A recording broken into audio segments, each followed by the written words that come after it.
mymarathi.co.uk च्या my talk season 2 episode 6 मध्ये तुमचे सर्वांचे हार्दिक स्वागत. हा एपिसोड जो आहे sponsored by future bricks UK आहे आणि this time we are having a special guest. So here I welcome Mr. Manjeet Singh. Welcome Manjeet bhai. Thank you. So Thank you. Welcome to My Talk episode 5. Thank you. It's pleasure talking to a renowned author, coach, mentor, Mr. Manjeet Singh. I know him for many years now, and he has been in a pioneer doing few things in UK regarding coaching and mentoring people into entrepreneurship. So here we have Manjeet Singh with us. He has graduated from Pune University, done masters in business administration, and then he came to UK. So we'll hear from him about his journey. Manjeet, please. Hey.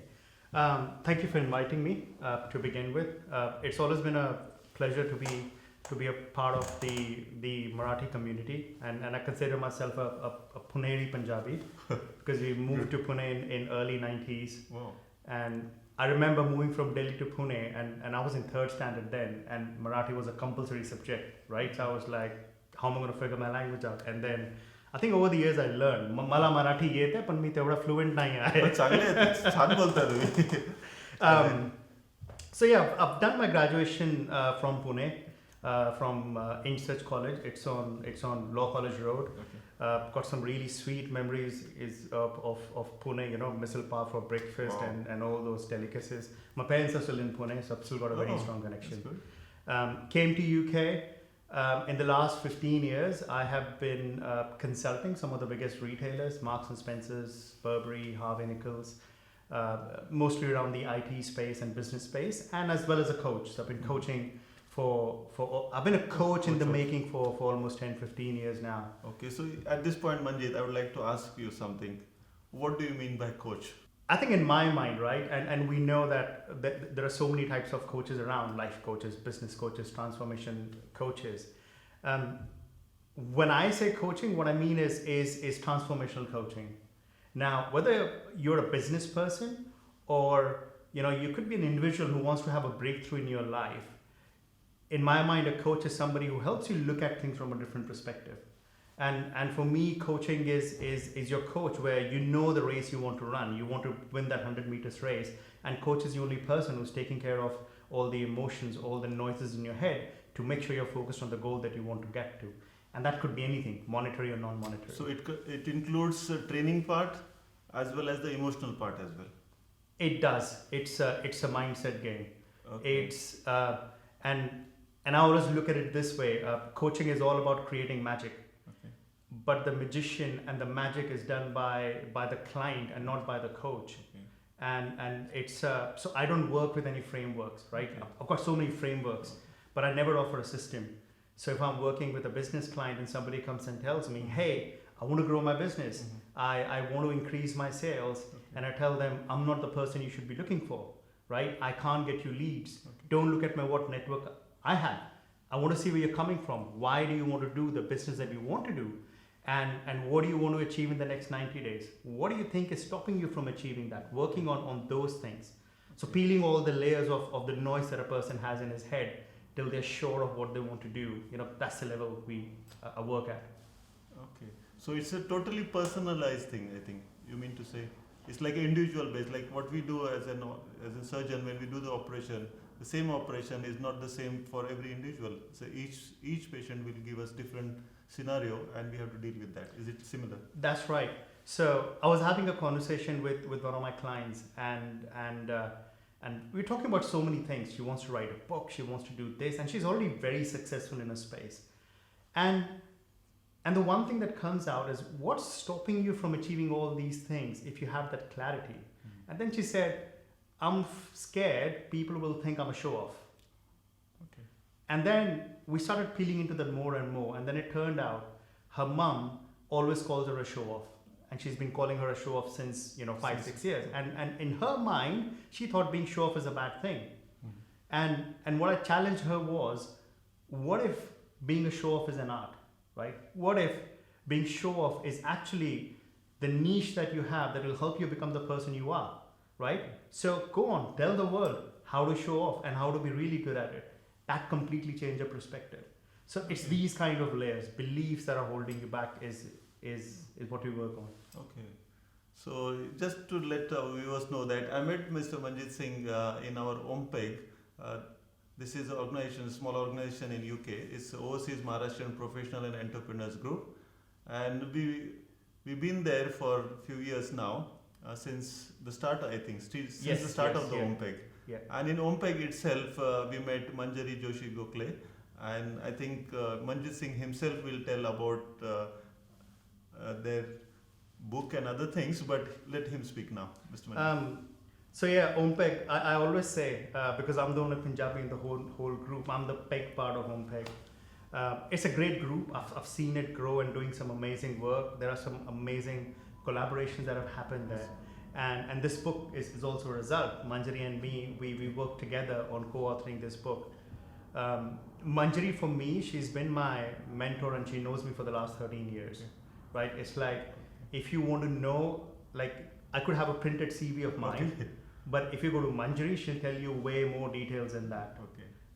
And that's one thing I believe in again, right? Any person, if you want to achieve something, if you want to get somewhere, you look back in your life in the last 10, 15 years and pick up the people who know you really well and make them as your mentor circle, seek advice from them. Okay, I think from the point what you said about the bonding which you have with Manjari, I think is that the main point which got you together to write a book about managing emotions? Yeah, so Manjari knows I've been trying to write a book for a long time, and it was a part of me. Now, although I'm a coach, I have a coach as well, and my coach was like, "What do you want to do?" And I said, "Look, I want to do something impossible. I'm happy with my consulting space. I'm happy with my coaching space." And this is where we said, let me write a book. And again, this is quite interesting. I get so many people who come and tell me, can you coach me on how to write a book? Can you mentor me? And I always say, writing a book is not about being an author. It's not about getting sales. Writing a book is putting up a story in the book that people will have access to that you want nobody to know. Okay. And that very story was inspired by this, where I had an amazing job in the city and how just overnight I decided to quit the job because I wasn't feeling happy in the space. Okay. And after I did it, I thought, what have I done? At that stage, emotions obviously got the better of me. And I really wanted to understand, what role do emotions play at workplace? Because people were telling me, business is just business, there's nothing personal. And I somehow couldn't connect with it. We carry smartphones all around, right? And if somebody told you to put it on a plane mode, suddenly you start feeling nervous. Oh my God, what if somebody is trying to get in touch with me? And that's what I believe. You have a physical body. If you're walking into an office space, if somebody tells you put your emotions outside the workplace, the body can't function. You need emotions. And it's not just about managing emotions, it's about being able to leverage on emotions. Not just happiness, not just creativity, but anger as well, disgust as well. So main thing is that emotions and other mindfulness, some people say into that. So these emotions at work, how stressful it is to work or how happy you are at work, are they linked together? Here's the way I look at it. And while doing the book, we interviewed so many people. We looked out for stories. And the way I look at it, look, workplaces are doing quite a lot to keep people happy, right? They say for millennials, give them a beanbag and free pizza and free fruits and they'll be happy. But actually, trying to make your workers happy at the workplace, that doesn't really work. You cannot have a happy workplace all the time. When you walk into a workplace, it's your own responsibility to take care of your emotions. Absolutely. If you're sitting in a meeting and you have a person who's telling you something that's really winding you up and you're getting angry about it, it's your responsibility to manage and to leverage on that anger. And so I was interviewing one of my friends and he's a part of the NATO army. And I asked him, I'm like, look, I know you, and I know him since school, right? We were probably we were together in 9th and 10th standard in Pune. And I heard he's in NATO army now. I'm like, I need to know, like, how do you switch off from emotions? He said, I don't, right? Those emotions are still there. It's like when an army person is on a mission somewhere, right? They know the mission they have to achieve. But if there are 4 or 5 people who are working together in that tough environment, every person has to take care of their emotions to make sure the other person is not impacted. Correct. And you need to learn that. Absolutely. And probably as a doctor, you know that, before you go into a surgery, if you could be feeling whatever, but the focus is on that person. Absolutely, at that time. And That's we right. have to keep everything aside and just concentrate on what you're doing. Yeah. And that's And- that's part of managing emotions, I think. Exactly. And that comes through practice. Practice, absolutely. Right? I think army people are given that practice. They're trained that way. Where he told me, he gave me an amazing example where I think for about a week they were being randomly woken up in midnight and they were being given some tough tasks and then told to go to sleep again and then wake up again. They did that so much that they were learning how to manage their emotions. And that's what I think working professionals need to do as well. And if there's something that I can share with the listeners right now is this. Whenever you're getting emotional at workplace, you're carrying three assets. You're carrying your body language, you are carrying what's happening in your mind, and you're carrying the power of expression. Right? Okay. What do you say? What do you think? And how you show yourself? These three things need to be in sync with each other. If they're not, that's where you lose focus. And you need to keep those three things in a line to keep a check and make sure you're focused on the tasks that you have to do. Okay. And one more thing, Manjeet, about the book, what you say written is managing emotions. Mm-hmm. What is the three-dimensional aspect of your this book? Because you had said somewhere in the book about the three-dimensional matter or three-dimensional point. Yeah, it's I call it the 3-dem, which is 3-dem to get freedom. Mm-hmm. So Manjari has a background in music, and which is where we were discussing what do we do? How do we give this a framework? How do we even put this together? So we used Navras as the basis, right? Navras talks about 9 emotions. It's a form of Indian art that was written 3,000 years back. And then they were talking about Navras, right? Which science is talking about today as well. 4 positive emotions, 4 negative emotions, 1 neutral emotion. So the first dimension is creativity. Yeah. The second dimension is science, which is what's happening in your body, the chemicals that are being released when you're feeling angry or happy or disgusted. And the third dimension is a workplace, the corporate management. So if I'm sitting in a meeting room, right, the first dimension is science, is if I'm feeling angry, I'm feeling angry, right? If my brain is releasing certain chemicals like cortisols to stress me out, then it's happening. The second dimension is I'm sitting in a workplace, so I've got to manage the expectations around. And the third dimension is creativity, where I need to know which of the navras am I feeling right now, and then how do I make sure that I am creative enough and I'm keeping my body language in control to be able to manage what I have to, which is the corporate side of things. Okay, that's fantastic. That's a very good point we have mentioned in the book as well. And considering you being an author now, so what is the next upcoming thing? Loads of I've had so many ideas, but I'm currently working on my second book, which I can't talk much about right now because even I still don't know the we'll call you next time when you're ready with the book. Exactly. But yeah, there's work on, and I think it'll again be around the same space. Okay. The one thing that I really see is the way technology is taking over all our workspaces, and that's everybody's, right? In the financial market, people who crunch numbers themselves, there's AI coming who's crunching the numbers for them. In medical as well, you hear stories about these devices, and I was reading somewhere, probably you can validate, I don't know how true it is the future potentially could be is where every person is wearing a wristband that lets the GP know how the person is feeling. It's in thing nowadays because we have monitors in place and sometimes it's monitored with the record as well nowadays. Exactly, right? So you could remotely know how your patients are feeling at the same time, which is, technology is taking over the regular jobs, the predictable jobs that you can do. The only jobs that will be remaining for human beings are the ones where you require human instinct. So as much as a wristband can probably tell you, the blood pressure of a patient sitting far, far away, when it comes to operating the person, you have to be still there. Yet, yes. It's a long route, to get where maybe robots can. I don't know whether if they can do surgery. Yeah, so any jobs that can be repeated, they'll be taken over by technology. The only jobs remaining would be jobs for influencers, for people who can dig into the human instinct. To do that, you need to know how to manage your emotions to be able to give an input that machine cannot, that AI cannot. Absolutely. So we have this in our medicine now. We do robotic surgeries in urology, ENT, head and neck, and other subjects also. Yeah. But obviously, we have to have a surgeon there to operate that. Yeah. So that's right. Okay. So Manjeet, considering this book is all these points now, coming to this point about